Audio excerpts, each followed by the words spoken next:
The rain hammered against the windows of the abandoned Detroit Metropolitan Police Department's evidence warehouse, creating rivers that ran down the cracked glass like tears on a grieving face. Thomas Reed stood in the dimly lit corridor, his weathered hands trembling slightly as he held the key card that would grant him access to a room he'd sworn never to enter again. 5 years had passed since his resignation. 5 years since the Williamson case had destroyed everything he'd believed about justice and his ability to deliver it. At 53, Reed carried his failures in the deep lines around his eyes and the permanent slump of his shoulders. His once sharp detective's instinct had dulled into a constant paranoia that made him check his rearview mirror obsessively and sleep with a loaded Glock under his pillow. The call from Captain Morrison had come 3 days ago, pulling him from his self-imposed exile working security at a suburban shopping mall. They needed him, Morrison had said. There was something only he could help them understand.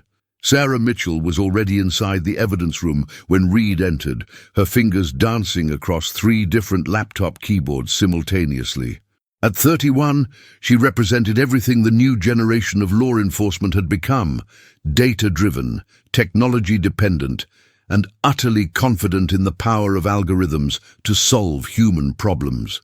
Her reputation as the best forensic video analyst on the East Coast had preceded her arrival in Detroit by several months. She didn't look up when Reed entered.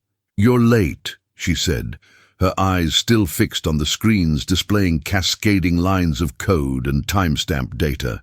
"I'm retired," Reed responded, setting his coffee on the metal table. "I don't have to be anywhere on time anymore." Sarah finally looked up, studying him with the same analytical intensity she applied to her video feeds. "You don't look retired. You look haunted."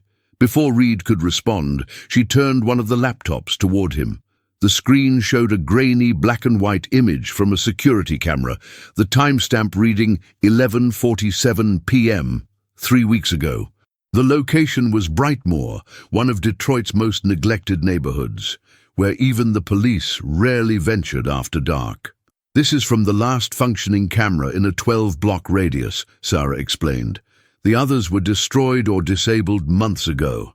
This one kept recording until 11:58 p.m. that night, then went dead. But what it captured in those final 11 minutes is why you're here." She pressed play, and Reed leaned forward despite himself. The footage showed a typical Detroit street corner: abandoned houses with boarded windows, an overflowing dumpster, a single streetlight casting weak yellow light through the rain.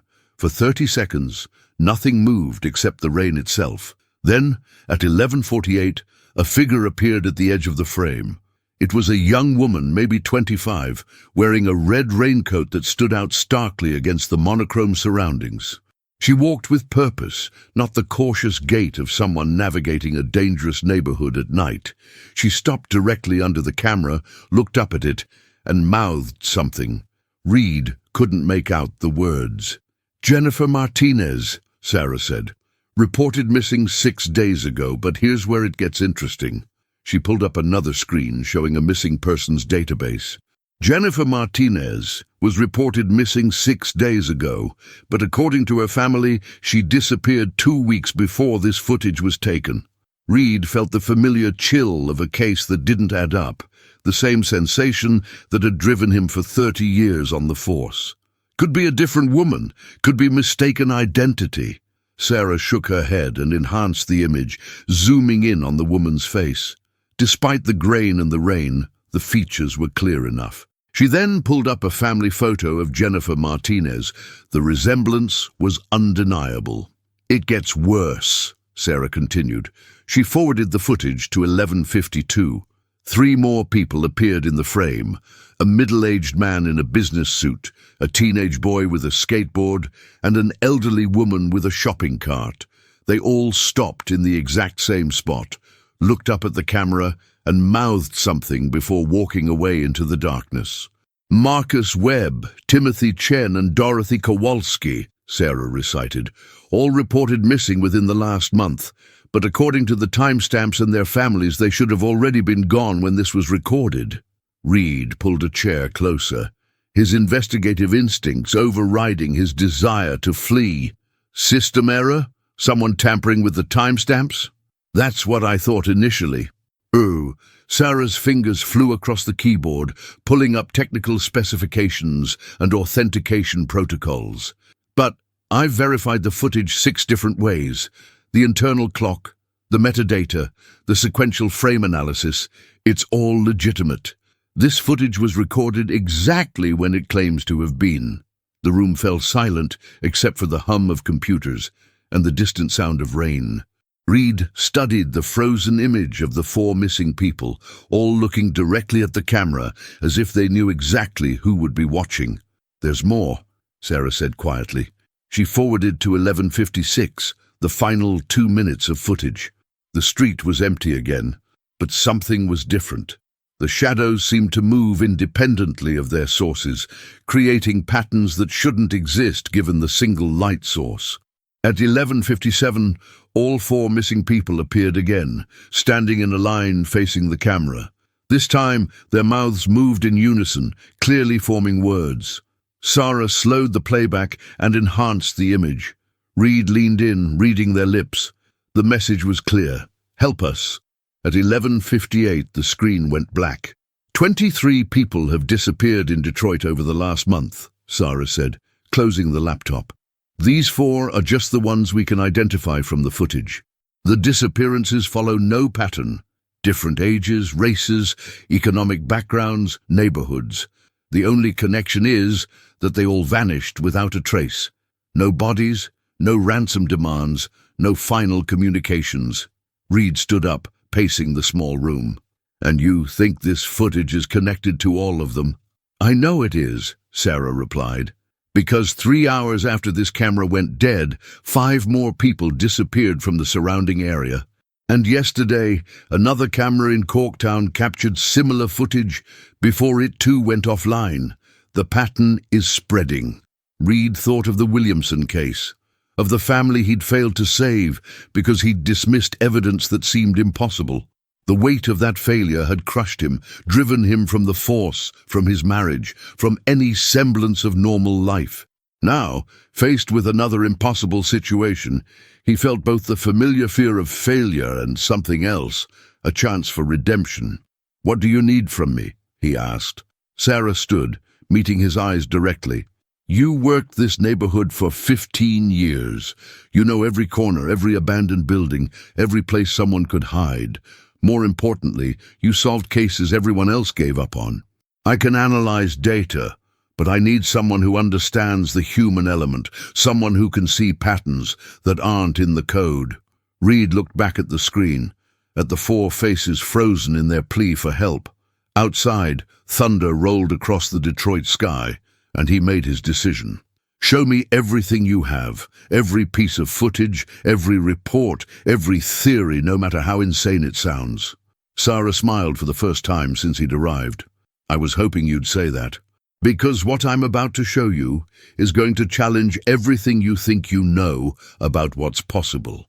The makeshift command center Sarah had established in her downtown Detroit loft was a testament to obsession.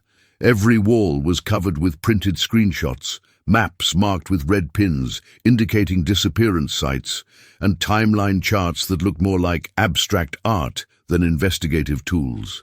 Reed stood in the doorway, coffee in hand, taking in the organized chaos, while Sarah pulled up footage from 12 different cameras across the city. "I've been tracking backwards," she explained, her eyes bloodshot from days of minimal sleep. Every disappearance site had surveillance coverage at some point. Most cameras were destroyed or disabled before the disappearances, but a few captured fragments. She gestured to the wall of screenshots. "Look at the pattern." Reed approached the wall, studying the images. Each showed different people at different locations, but there was something unsettlingly similar about their postures, their expressions, the way they seemed to be looking at something just beyond the camera's view. "They all knew," he said quietly. "They knew something was coming." Sarah nodded, pulling up a specific file on her main monitor. "This is from a week before the Brightmoor footage. Woodbridge neighborhood, 2:17 a.m. The video showed a man in his 40s walking his dog down an empty street. Suddenly, the dog began barking frantically, pulling against its leash. The man looked around, confused. Then his expression changed to one of recognition, then terror.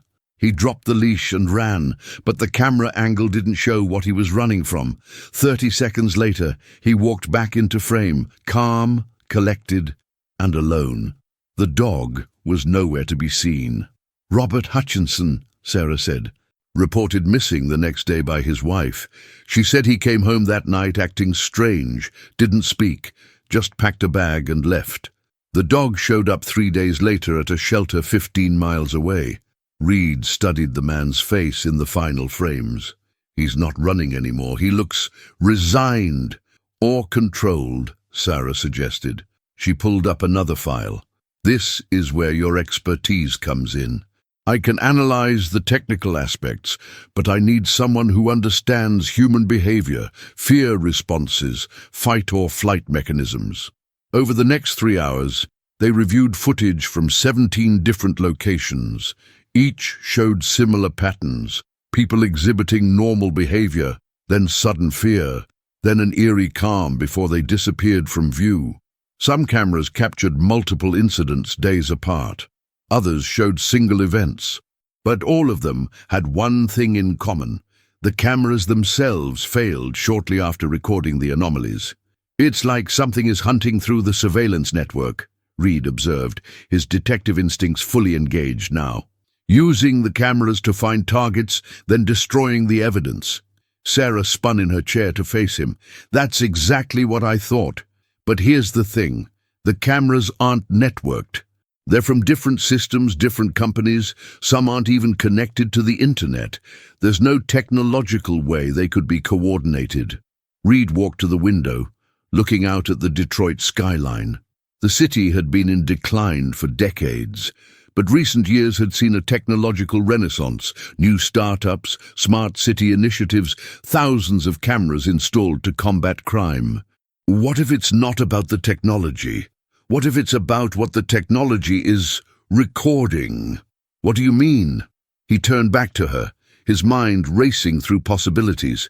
You said the missing people have nothing in common except their disappearances. But what if the connection isn't who they are, but what they saw? What if they all witnessed something they weren't supposed to see?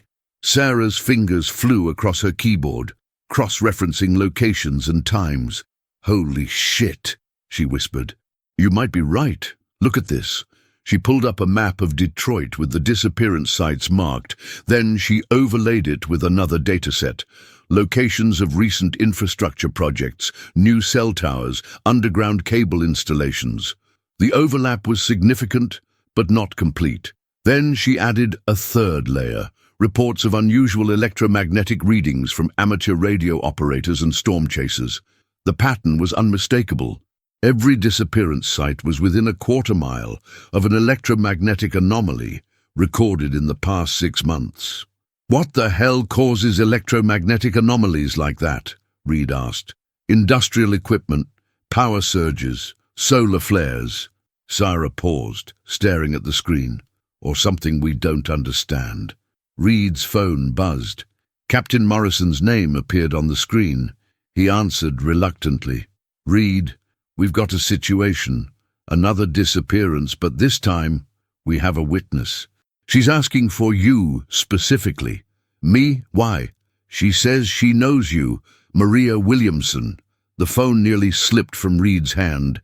Maria Williamson, the 13-year-old girl who'd survived the incident that ended his career, the only witness to her family's disappearance, whose testimony he'd dismissed as trauma-induced hallucination. She'd be 18 now. Where? He managed to ask. St. Joseph's Hospital. She's in rough shape, Reed. And she keeps saying the same thing over and over. They're coming back. The cameras see them coming back. Reed looked at Sarah, who was already packing her equipment. We need to go, now. The drive to the hospital was tense, rain beginning to fall again, as if the city itself was weeping. Sarah worked on her laptop in the passenger seat, pulling up everything she could find about the Williamson case. Jesus, Reed, this is...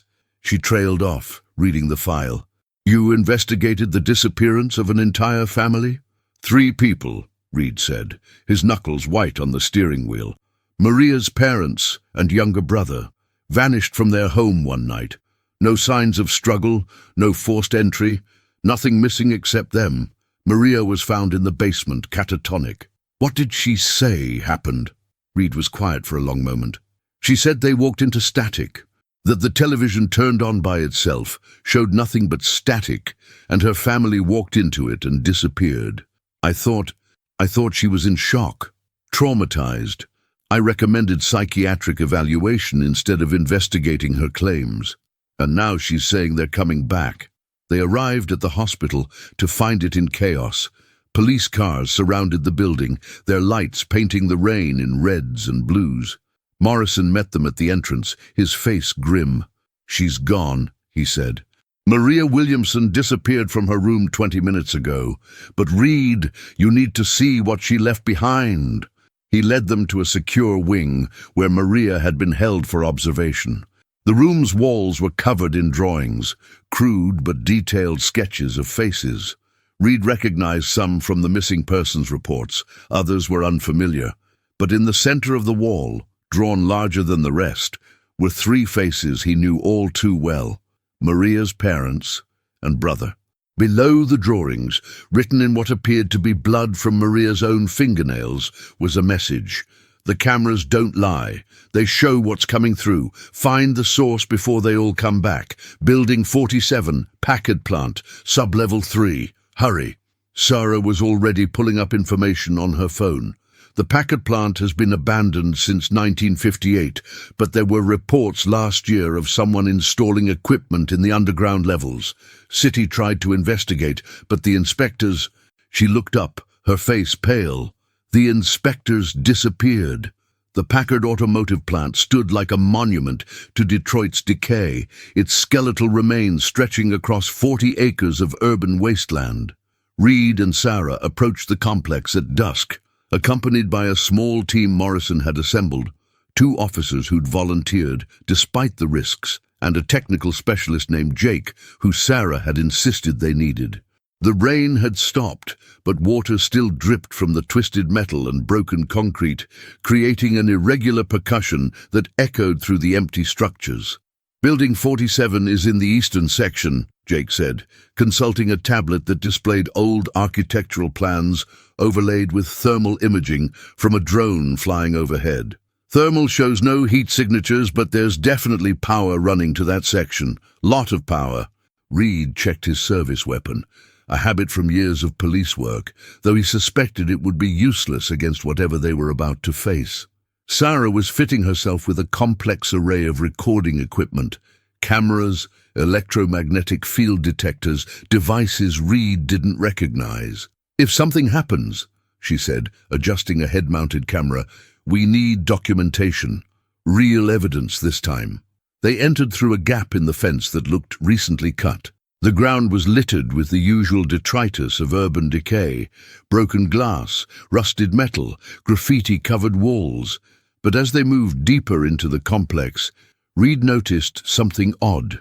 The graffiti became less random, more purposeful. Symbols and patterns that seemed almost mathematical in their precision. "Sarah, you seeing this?" he asked, pointing his flashlight at a wall covered in intricate geometric designs. She approached, scanner in hand. "These aren't random. They're equations, advanced physics, quantum mechanics." She photographed everything, her expression growing more concerned with each image. "This is doctorate-level stuff, postdoctorate even. Some of this I don't even recognize." They reached Building 47 as full darkness fell. Unlike the surrounding structures, this building showed signs of recent activity: fresh tire tracks, new locks on doors that had been cut away, and most unnervingly, the hum of electricity running through cables that shouldn't exist in an abandoned factory. The entrance to the sub-level was hidden behind what appeared to be collapsed debris, but was actually carefully arranged camouflage. Jake's equipment went haywire as they descended, electromagnetic readings spiking beyond anything normal. "We should go back," one of the officers, Patterson, said, his voice tight with fear. "Call in backup, FBI, whoever deals with this kind of thing."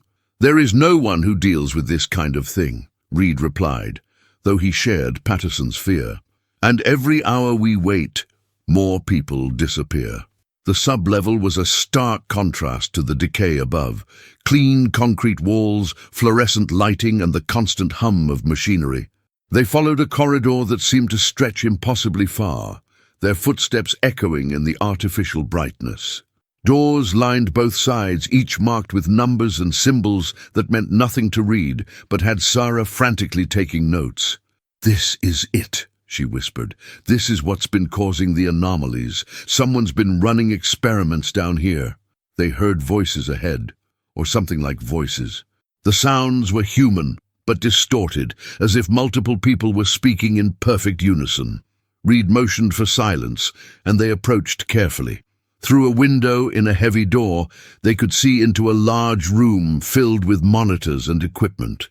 In the center was something that made Reed's mind struggle to process what he was seeing. It looked like a hole in the air itself, roughly circular, about 10 feet in diameter. The edges sparkled with static electricity, and through it, Reed could see somewhere else. Not another room, not another building, but a space that seemed to exist between spaces, filled with a grey mist that moved with purpose. Standing in front of the anomaly were 6 people, all facing it with their backs to the door. Reed recognized them from the missing persons reports. They stood perfectly still, but their shadows on the floor moved independently, writhing and reaching toward the portal. "We have to get them out," Reed whispered, reaching for the door handle. Sarah grabbed his arm. "Wait! Look at the monitors!" The screens showed various locations throughout Detroit, street corners, parking lots, residential areas. All the feeds were from security cameras, but the timestamps were wrong. Some showed dates from the past, others from days that hadn't happened yet. On one screen, Reed saw himself and Sarah entering the Packard plant, but the timestamp was from 3 days in the future. "Time," Sarah breathed. "They're not just using the cameras to watch, they're using them to see through time." Before anyone could respond, the people in front of the anomaly turned in perfect synchronization. Their faces were blank, expressionless, but their eyes reflected the static of the portal, tiny storms of interference where pupils should be. One of them was Maria Williamson. She walked to the door and opened it, moving with a fluidity that seemed wrong, as if she was being puppeteered by something that didn't quite understand human locomotion. "Detective Reed," she said, her voice layered with harmonics that shouldn't come from a human throat. "We've been waiting for you. They want you to understand before you join us." "Maria?" Reed stepped forward, but Patterson held him back. "Maria, it's me. I'm here to help." "Where are your parents?" Maria tilted her head at an unnatural angle. "They never left. None of us left. We just stepped sideways, into the spaces between frames, between moments. The cameras showed us how. They've always been showing us, but only now did someone learn to look properly." Sarah pushed past Reed, her equipment aimed at Maria. "What's on the other side of that portal?" "The truth," Maria replied. "The truth about what watches through every lens, every screen, every reflective surface. We built a world of eyes, never wondering who might look back through them." The other missing people had moved to flank Maria, their synchronized movements deeply unsettling. One of them, Marcus Webb from the first footage, spoke in the same layered voice. Dr. Harrison saw it first. Patterns in the static, messages in the interference. He built this place to communicate, to understand. But understanding has a price. "Where is Dr. Harrison?" Sarah demanded. All 6 pointed at the portal simultaneously. "He went through first. 43 days ago, he sends us instructions through the cameras. He shows us who to bring, who can survive the transition." Reed noticed movement on the monitors. The timestamps were changing, cycling through dates rapidly. On one screen, he saw himself, older, grayer, standing in this same room. On another, Detroit was burning. On a third, the city was pristine, renewed, but empty of people. These are possibilities, Maria explained, following his gaze. Every camera captures not just what is, but what could be. The entity on the other side exists in all possibilities simultaneously. It needs anchors in this specific timeline, this specific reality. We are those anchors. Entity? Jake spoke for the first time, his voice cracking. What entity? The portal pulsed, and for a moment Reed thought he saw something massive moving in the grey mist. Not a shape, but a presence, something that existed in too many dimensions for human eyes to properly perceive. His nose began to bleed, and he heard Patterson whimper behind him. "It's been here all along," Maria continued, waiting in the blind spots, in the spaces between observation and reality. Every camera we install, every system we network, we're building it a body, giving it eyes to see through, hands to reach through. Sarah's equipment was going haywire, beeping and flashing warnings. "Reed, the electromagnetic readings are off the charts. This thing is destabilizing.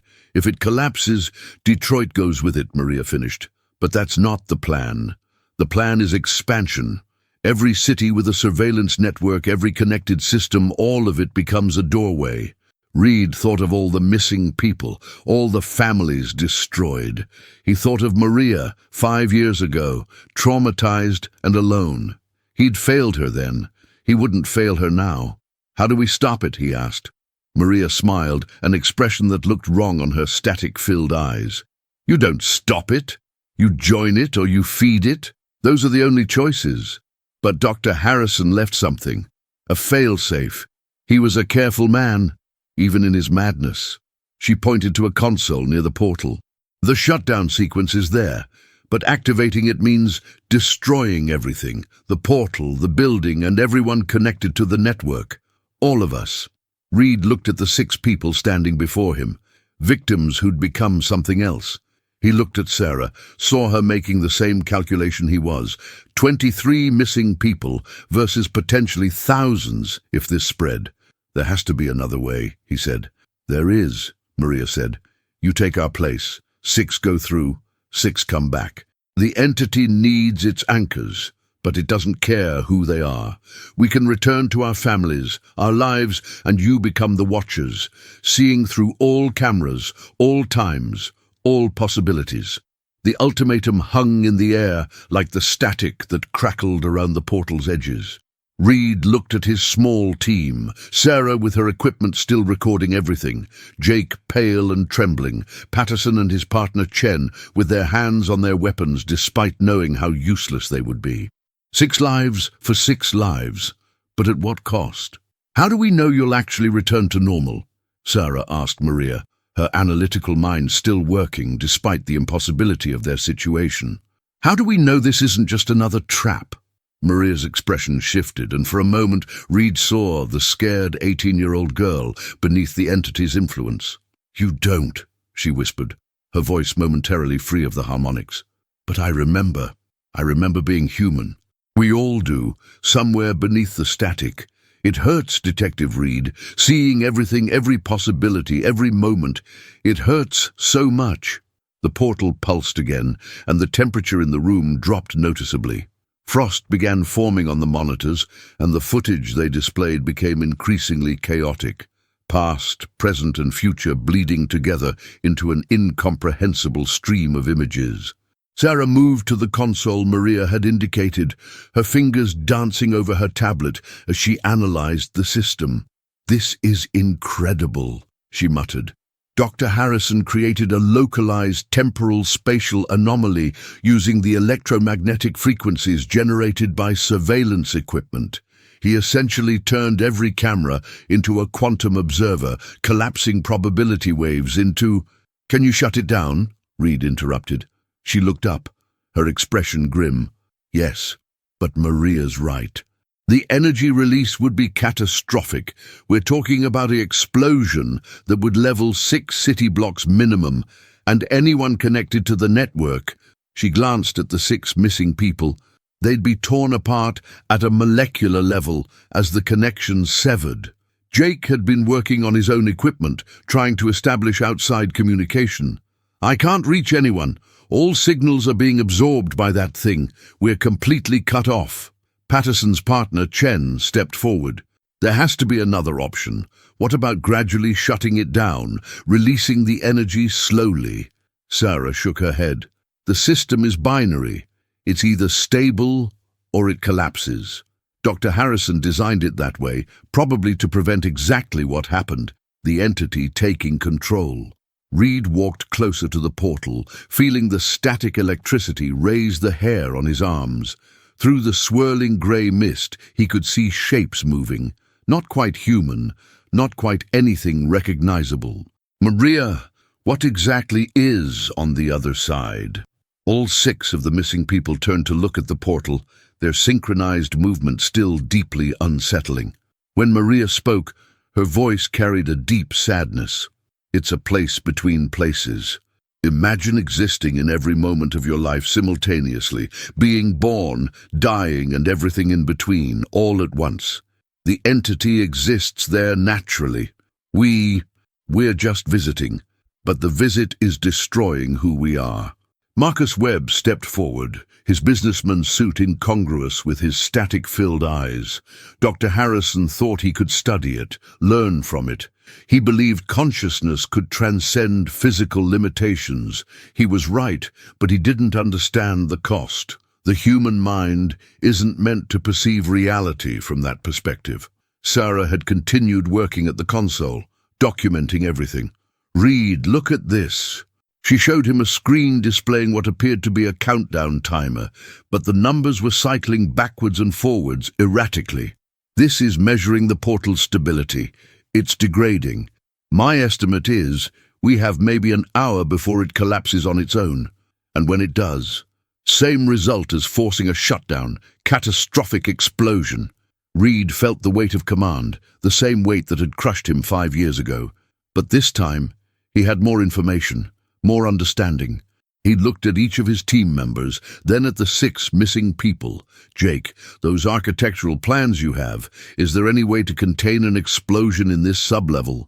Jake consulted his tablet, his fingers shaking. The sublevel is reinforced concrete, probably Cold War-era bomb shelter construction. If we could seal the entrance points, that would trap us all inside, Patterson pointed out. Reed nodded. But it would save the city. A silence fell over the room, broken only by the electrical humming of the portal. Then Sarah spoke, her voice steady. There might be a third option. Everyone turned to her. She was staring at the monitors showing different time periods, her mind clearly racing through possibilities. The entity uses the cameras to see through time, right? What if we could reverse that? Use the portal to send information backwards? To what end? Reed asked. To prevent this from ever happening. If we could send a message back to before Dr. Harrison activated the portal, warn him somehow. Maria laughed, a sound like breaking glass. The entity exists outside linear time. It would know. It would stop you. Not if we distracted it, Sarah said. She looked at Reed. It wants anchors, right? People to bridge its reality and ours. What if we gave it what it wants, temporarily? Some of us go through, hold its attention, while others work to send the warning back. It was insane, but Reed had learned that insane was their new normal. How would we even send a message back? Sarah pointed to the cameras. Every security camera in Detroit for the past year, all networked through this system. If I can hack the data stream, plant information in the recordings, someone reviewing old footage would find it. We just need to make sure it's someone who would act on it. Reed understood. Me. You send it to me before I retired, before I lost faith in the impossible. Chen stepped forward. I'll go through the portal. Buy you time. Patterson nodded. Me too, if it means saving the city. No, Reed said firmly. I won't ask anyone to. You're not asking, Chen interrupted. We're volunteering. We swore to protect and serve. This is what that means. Jake was working furiously on his tablet. I can help Sarah with the technical side, but we'll need someone who understands the entity, someone who's been connected. All eyes turned to Maria. For a moment the static in her eyes cleared, and she was fully herself. I'll help. I owe you that much, Detective Reed, for believing me, even if it was too late. The plan was insane, dangerous, and likely to fail, but it was all they had. Sarah began working on the console, her fingers flying over keyboards as she tried to hack into the temporal data stream. Jake assisted, their combined expertise slowly unlocking Dr. Harrison's complex system. "I need 15 minutes, Sarah announced. "Maybe 20. The portal pulsed violently, and the grey mist began seeping into the room. The other missing people stepped back, their synchronized movement faltering for the first time. "It knows," Maria said. "It knows what you're planning." The temperature plummeted. Ice formed on the walls, and the lights flickered. Through the portal, something massive shifted, and Reed caught a glimpse of what might have been an eye, if eyes could exist in 17 dimensions simultaneously. "Go," he told Chen and Patterson. "Buy us time." The two officers looked at each other, nodded, and walked toward the portal. As they approached, their forms began to distort, stretching and compressing as if space itself was uncertain about their shape. They stepped through, and Reed heard them scream, not in pain but in overwhelming sensation, as if they were experiencing everything at once. The entity's attention shifted, focused on its new arrivals.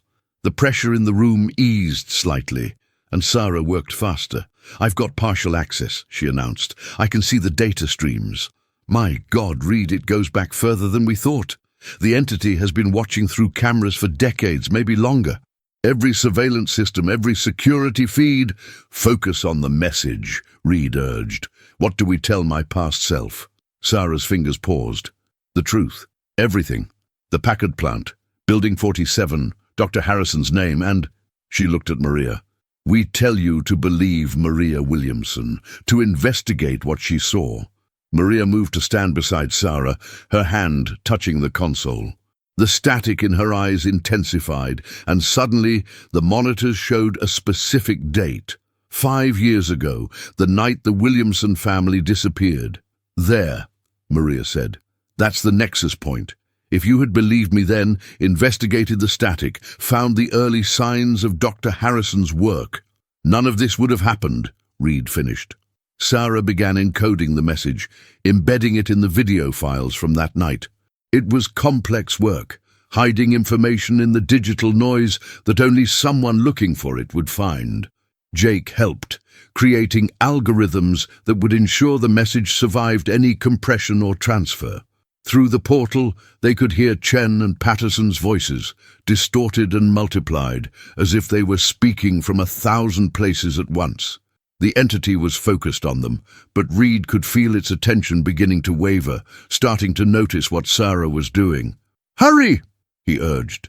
The other missing people had begun moving toward them, their movements no longer synchronized but chaotic, puppet strings tangled. Marcus Webb reached for Sarah, but Reed intercepted him, grabbing his arm. The contact sent a shock through his system. He could feel the entity through Webb, vast and incomprehensible, curious about these small beings that had inadvertently opened a door to its domain. "Almost there," Sarah said through gritted teeth. "Just need to—" There, the monitors flickered, showing a police evidence room 5 years ago. A younger Thomas Reed was reviewing footage from the Williamson house, about to dismiss Maria's testimony as trauma-induced hallucination. But now, in the static of the television screen, the family had allegedly walked into. A message appeared, brief, subtle, but clear to anyone who knew how to look. "Investigate the static. Harrison, Packard plant, Building 47. Believe her." The younger Reed on the monitor paused, leaned forward, noticed something in the static. His expression changed from dismissal to curiosity. He made a phone call, requested additional analysis of the video, mentioned unusual electromagnetic readings. The timeline began to shift. The monitors showed different outcomes. Dr. Harrison arrested before completing his work. The portal never opened. The missing people never taken. But changing the past had consequences. The room began to shake violently. "We've created a paradox," Sarah shouted over the growing noise. "If the portal was never opened, we couldn't have sent the message back." The entity roared, not with sound but with presence, reality itself vibrating with its anger. The portal began to collapse, but not cleanly. It was tearing, creating fractures in space-time that spread like cracks in glass. Maria grabbed Reed's hand, and for a moment he saw through her eyes, saw all possibilities collapsing into a single point, saw the entity retreating but leaving scars in reality, saw himself both succeeding and failing simultaneously. "There's only one way to resolve this," she said, and her voice was entirely her own now. "Someone has to stay. Someone has to be the constant between both timelines, the anchor that prevents the paradox from destroying everything." Reed understood. He looked at Sarah, at Jake, at the chaos erupting around them. "Get out, all of you, seal the sublevels. I'll maintain the connection until the timelines stabilize." "Reed, no," Sarah began, but he was already moving toward the portal. "This is my failure to fix," he said. 5 years ago I failed Maria and her family. I failed to believe in the impossible. This is my chance to make it right." He touched the edge of the portal, feeling reality blur around him. Through it, he could see infinite versions of himself. The cop who believed Maria, the one who didn't, the security guard, the hero, the failure, all existing simultaneously. He had to choose which one would become real. As the building shook and the portal collapsed, Thomas Reed made his choice. He chose the timeline where he had believed, where he had investigated, where none of this had happened. He chose to erase himself from existence if it meant saving 23 lives, and potentially thousands more. The last thing he saw before everything went white was Sarah dragging Maria toward the exit, the other missing people following, freed from the entity's control as the portal died. He saw Patterson and Chen stumbling back into reality, traumatized but alive. He saw the entity retreating to its dimension, frustrated but not destroyed. It would try again, somewhere else, but not here, not now. And then Thomas Reed saw nothing at all, as he became nothing more than a ghost in the machine, a glitch in the footage that no one would ever notice, except perhaps for a young forensic analyst named Sarah Mitchell, who would sometimes, when reviewing old security footage, swear she could see a figure in the static, watching, waiting, protecting. The last security camera footage from the Packard plant showed nothing unusual, just an empty building slowly being reclaimed by nature. But if you knew how to look, if you understood the patterns in the static, you might see the truth, that sometimes the greatest heroes are the ones who choose to be forgotten, who sacrifice not just their lives, but their very existence to keep the darkness at bay. In the end, the footage wasn't terrifying because of what it showed, but because of what it meant, that someone had cared enough to stand between humanity and the impossible, even if no one would ever know.